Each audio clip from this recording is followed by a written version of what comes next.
है पीर पर्वत से पिघलनी चाहिए, इस हिमालय से कोई गंगा निकलनी चाहिए। आज यह दीवार पर्दों की तरह हिलने लगी, शर्त लेकिन थी कि ये बुनियाद हिलनी चाहिए। हर अंजू लता कटियार जेल गई, क्या उनके ऊपर कार्रवाई हुई? वो फिर बहाल हो जाती हैं, क्यों हो जाती हैं? पेपर क्यों आउट होता है? और आज उत्तर प्रदेश में 26 27 पेपर आउट हो चुके हैं। आप बताइए, किसान का बेटा नौजवान जो प्रतियोगी परीक्षा की तैयारी इलाहाबाद में करता है, विभिन्न जनपदों में करता है, उसके अरमानों पर, उसके सपनों पर पानी फेरने का काम ये सरकार करती है। देखिए ओम प्रकाश राजभर जी तो दूसरे के बयान को जो है, अब वही है कि खिसियान बिल्ली खंभा नोचे। उत्तर प्रदेश में लगातार शिक्षा पर सवाल उठता रहता है। चाहे कोई परीक्षा होती है फिर रद्द हो जाती है, चाहे यूपी पुलिस की परीक्षा हुई थी 2024 के लोकसभा चुनाव से पहले, या आरओ की परीक्षा हुई थी, उसको भी रद्द कर दिया गया। आज असिस्टेंट प्रोफेसर की जो परीक्षा थी उसमें धांधली का आरोप लगा के सरकार ने रद्द कर दिया। धांधली का आरोप लगा था। इलाहाबाद विश्वविद्यालय के छात्र संघ अध्यक्ष रहे समाजवादी पार्टी के प्रवक्ता अजीत यादव जी हैं, क्या कारण मानते सर? अभी जो है 7 साल से उत्तर प्रदेश बेसिक शिक्षा और उत्तर प्रदेश माध्यमिक शिक्षा और उच्च शिक्षा को मिला करके ये सरकार 7 साल से उत्तर प्रदेश शिक्षा सेवा चयन आयोग का गठन कर रही थी।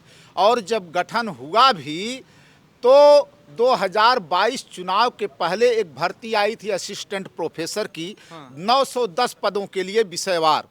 और वो पेपर आज जो है धांधली का और उसमें नकल का आरोप लगा और उस पेपर को जो है रद्द कर दिया गया। और आज छात्र नौजवान परेशान है। छात्र नौजवानों के साथ जो है धोखा कर रही है सरकार। आयोग की जितनी भी भर्तियां हो रही हैं या तो आउट कर दिया जा रहा है, या तो उसमें आरक्षण घोटाला करके ओबीसी एससी के एनएफएस के नाम पर और जो है माइग्रेशन के नाम पर बाहर करने की साजिश चल रही है। तो सुप्रीम कोर्ट ने भी कह दिया कि ये अनारक्षित जो सीट है उस पर एससी एसटी ओबीसी का अधिकार रहेगा। अभी सुप्रीम कोर्ट का डिसीजन आया है, लेकिन संजय श्रीनेत्र जो है, जो उत्तर प्रदेश लोक सेवा आयोग में बैठे हैं, आप बताइए कि एलटी ग्रेड की एक परीक्षा हुई थी और उस एलटी ग्रेड की परीक्षा में वहाँ की परीक्षा नियंत्रक अंजू लता कटियार जेल गई, क्या उनके ऊपर कार्रवाई हुई? वो फिर बहाल हो जाती हैं, क्यों हो जाती हैं? पेपर क्यों आउट होता है? वो भर्ती क्यों कर दी जाती है जब दुनिया जान रही है कि पेपर आउट हुआ है? आरओ की वहाँ पर परीक्षा जो है आउट होती है, छात्र आंदोलन करते हैं, लाठी खाते हैं, तब उसको जो है रद्द करके पुनः कराई जाती है।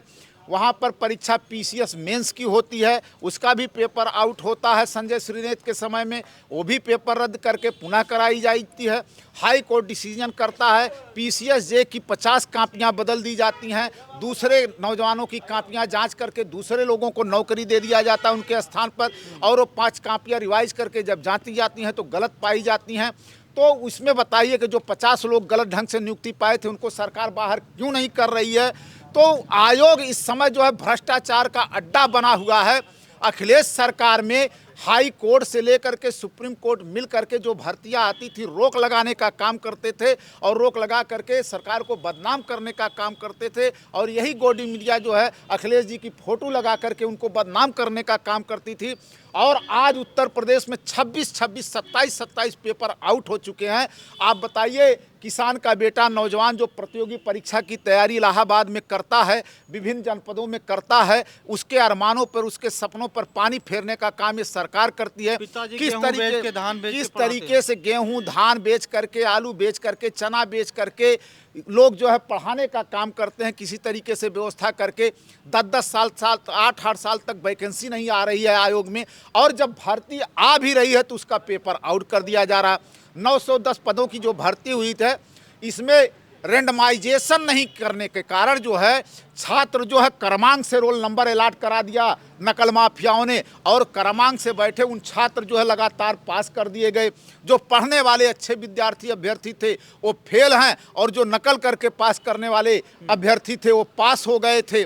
और जब छात्र आंदोलन करने जाता है, आयोगों का घेराव करता है चेयरमैन का, तो चेयरमैन पुलिस को, सीओ को, कप्तान को बुला करके छात्रों को हड़काने का काम करता है, धमकी दिलवाने का काम करता है, कहता है कि तुम्हारा भविष्य बर्बाद कर देंगे अगर आंदोलन करोगे, आगे बढ़ चढ़ करके आओगे, जेल में डाल दूंगा तमाम केस लगा करके, ज़िंदगी बर्बाद हो जाएगी। इस तरीके से योगी अपने तानाशाही मनवादी और सामंतवादी व्यवस्था के लोगों को थाने में बैठाए हुए हैं। लोग भ्रष्टाचार, अत्याचार, बलात्कार के खिलाफ आवाज़ न उठा पाएं। बताइए क्या ये जीरो टॉलरेंस की बात सरकार करती है? उत्तर प्रदेश एनसीआरबी के डाटा में आया है कि दलितों के साथ सबसे ज़्यादा अत्याचार हो रहा है, महिलाओं के साथ सबसे ज़्यादा बलात्कार हो रहा है, भ्रष्टाचार चरम पर है। तो आप बताइए किस चीज़ के जो है। आप लोगों की जब सरकार थी तो 86 में 56 यादव एसडीएम आप लोगों ने भर दिया था। सरकार आरोप लगाती है, मंत्री हैं ओम प्रकाश राजभर, उनका बयान आया। देखिए ओम प्रकाश राजभर जी तो दूसरे के बयान को जो है, अब वही है कि खिसियान बिल्ली खंभा नोचे, यहाँ से चले गए और हर मुद्दे पे बोल देते हैं। अभी सेंगर की जो जमानत मिला था, अब जब पूरा देश और पूरी महिलाएं आंदोलन कर रही थी, उस पर भी ये बयान दे रहे थे कि दिल्ली जंतर मंतर पे क्या कर रही, हंस रहे थे खींच निपोट करके, और जो है दांत चियार रहे थे कि जो है अपमान कर रहे थे एक बेटी का, किस तरीके से कर रहे थे कि उन्नाव है उसका घर, दिल्ली क्या कर रही है। चर्चा कर लेते हैं। योगी आदित्यनाथ का बयान था विधानसभा के अंदर, सबने वीडियो देखा था। अरे योगी जी 86 में नहीं 46 में 56 यादव उन्होंने बोला था। 86 में 56 यादव मोदी जी झूठ बोले थे परेड ग्राउंड के इलाहाबाद में, और पूरी गोदी मीडिया पुण्य प्रसून वाजपेयी से लेकर के, जिसको मैंने कहा था शकुनी मामा की तरह इस तरीके से रगड़ करके जैसे पासा चला रहा हो और पासा फेंकने का काम कर रहा हो, उसने पूरा सीरीज चलाया था। पूरी की पूरी मीडिया अखिलेश सरकार को बदनाम करने में लगी हुई थी, सरकार को किस तरीके से बदनाम करके इस सरकार को हटा दिया जाए, तो उसमें तमाम मीडिया के लोग लगे हुए थे। और मोदी जी खुद बोले थे ये झूठ है जो है। और मोदी जी का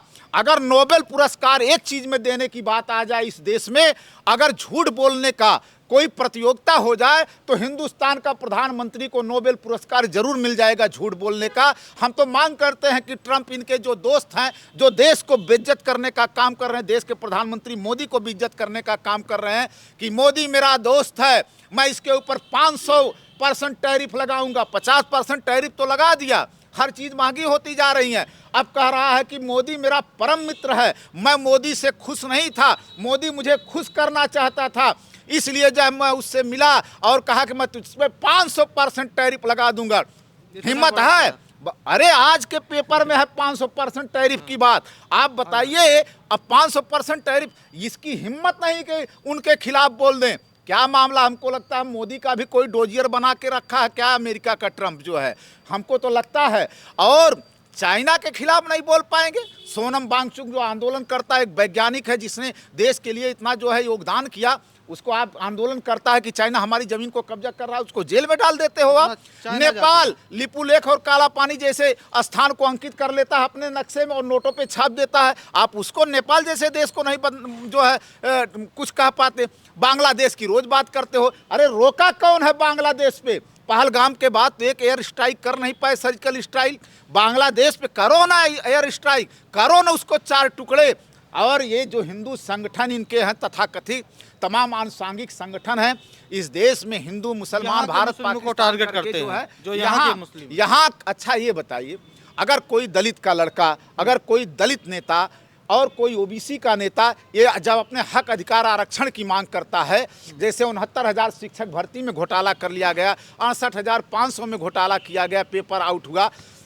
परीक्षा नियामक प्राधिकरण की जो परीक्षा कराने वाली सुक्ता सिंह थी, इनकी स्वजाति, पेपर आउट होता है 68,500 में, और पेपर आउट करने के बाद उसको हटाया जाता है, कापी जला दिया जाता है, माध्यमिक शिक्षा सेवा चयन बोर्ड का सचिव जेल जाता है। लेकिन सबके सब जो है सस्पेंड थे, बहाल होकर के नौकरी करे। और जो है तो आप उन पर तो कार्रवाई कर नहीं पा रहे हो, और जो है नौजवानों को धमकी देने का काम करते हो। आज किसान का बेटा नौजवान जो तैयारी करने वाला वो परेशान है। आदम गोंडवी की एक शेर है कि जिसमें क्या है रूह तक सब कुछ खुलासा देखिए, आप भी इस भीड़ में घुसकर तमाशा देखिए, जो बदल सकता है इस मौसम, जो बदल सकता है इस दुनिया के मौसम का मिजाज, उस युवा पीढ़ी के चेहरे की हताशा देखिए। जल रहा है देश, ये बहला रही है कौम को, किस तरह अश्लील है संसद की भाषा देखिए। मत्स्य गंधा फिर कोई होगी किसी ऋषि का शिकार, दूर तक फैला हुआ गहरा कुहासा देखिए। कितना तात्कालिक अदम गोंडवी ने लिखा है। आज वही नौजवानों के खिलाफ अत्याचार किया जा रहा, भ्रष्टाचार किया जा रहा। 27 पेपर आउट हो चुके हैं। अधीनस्थ की वीडियो का पेपर आउट हुआ। नेकपाल भर्ती में आरक्षण का घोटाला किया जा रहा था, उसका विज्ञापन रद्द करके फिर से निकालना पड़ा। पुलिस भर्ती का हुआ, पशु चिकित्सा अधिकारी का जो है उसमें आरक्षण नहीं दिया गया, होम्योपैथिक चिकित्सा अधिकारी में आरक्षण नहीं दिया गया, आयुर्वेदिक चिकित्सा अधिकारी की सीधी भर्ती आई उसमें आरक्षण नहीं दिया गया। संजय श्रीनेत्र इसीलिए बैठाए गए हैं कि वो जो है ओबीसी और एससी का हक मार करके अनारक्षित वर्ग के छात्रों को दे। लेकिन आज अनारक्षित वर्ग के तमाम छात्र इसलिए परेशान हैं, माइग्रेशन के नाम पर, एनएफएस के नाम पर ओबीसी और एससी के योग्य छात्रों को बाहर किया जाता है। कहते हैं कि योग्य अभ्यर्थी ओबीसी और एससी के नहीं मिल रहे हैं, वो माइग्रेशन के नाम पर छटनी किया जा रहा है। आप बताइए, जनरल कैटेगरी के लोग मेरी बातों को सुनते हैं तो कहते हैं आप हम लोगों के खिलाफ बोलते हैं। आप ही आंदोलन कर रहे थे, पीसीएस मेंस की परीक्षा हुई थी, उसका पेपर मैं भी गया था, वहाँ पर देखा था। लोग मांग कर रहे थे कि जो प्रश्न पत्र आता है उसका हमको आंसर की दिया जाए परीक्षा के बाद, और जो है जिससे पारदर्शी परीक्षा हो पाए। हम भी मांग करते हैं कि आंसर की दी जाए। छात्रों को जानने का अधिकार उसका संवैधानिक अधिकार है कि वो जो उत्तर देता है, जो परीक्षा देता है, उसको जानने का अधिकार है, देना चाहिए। और सबसे गलती जो आयोग कर रहा है, बेईमानी करने का जो एक नया सिस्टम फंडा खोजा गया है। तमाम आयोग में जो प्रश्न पत्र बनाए जाते हैं मॉडरेशन के नाम पर, आप बताइए उस प्रश्न पत्र में इतने 3 एक्सपर्ट बैठते हैं, लेकिन मॉडरेशन किया जाता है तब प्रश्न पत्र बनता है। 15, 16, 20, 18 क्वेश्चन गलत कर दिए जाते हैं, और जब परीक्षा हो जाती है, जब आंसर की मिलाते हैं छात्र, तो क्वेश्चन के उत्तर कुछ होते हैं, आंसर कुछ होता है, प्रश्न कुछ होते हैं। और जब छात्र हाई कोर्ट जाते हैं तो हाई कोर्ट जब तलब करता है तो ये कहते हैं कि हम उसका जो है नॉर्मलाइजेशन कर देंगे, सामान्यकरण कर देंगे। इसके नाम पर भी ओबीसी और एससी के साथ जो है धोखाधड़ी किया जाता है, और सामान्यकरण करने से कुछ अन्य लोगों को उसमें घुसेड़ करके जो भ्रष्टाचार करने वाले हैं उनको जो है पास करा दिया जाता है। ये तो सबके साथ हो रहा है ना, नहीं दिया जाता है, इसीलिए आंसर की नहीं दिया जाता। आप बताइए कीर्ति पांडे साले भर में क्यों इस्तीफा दे के भाग गई? उन्होंने ही परीक्षा असिस्टेंट प्रोफेसर की 2022 के चुनाव के पहले आई थी, और 25 में परीक्षा हुई 3 साल के बाद, और एक ही परीक्षा हुई, ये भी जो है धांधली और भ्रष्टाचार के उसमें जो है नप गई, भर्ती चली गई। अब बताइए, लगभग 5,000 10,000 लड़कों का खर्च होता है। गाजियाबाद, नोएडा से लेकर के, मुजफ्फरनगर से लेकर के, अवध क्षेत्र से लेकर बुंदेलखंड परीक्षा देने जाते हैं। उनका जो खर्चा गया है वो किसके जेब से गया है? एक मजदूर का बेटा, एक किसान का बेटा है, एक मजलूम का बेटा है, जो गांव में किसानी करके किस तरीके से ठंडी में जो हाड़ कपा करके पैदा करता, किस तरीके से पैसा देता है।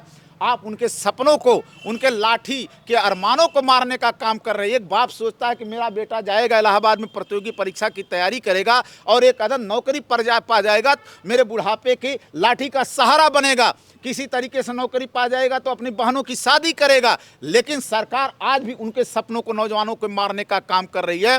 इसलिए मैं जो है दुष्यंत कुमार की कविता कह के आपकी बात समाप्त करता हूँ कि हो गई है पीर पर्वत से पिघलनी चाहिए, इस हिमालय से कोई गंगा निकलनी चाहिए।